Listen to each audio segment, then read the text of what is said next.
How to use peppermint to repel mice.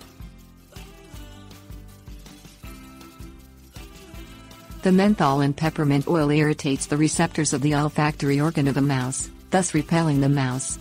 Unlike chemical poisons, peppermint oil is all natural.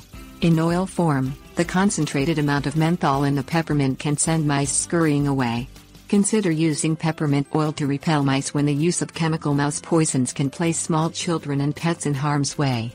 The peppermint plant comes from crossing apple mint with spearmint. Things you'll need: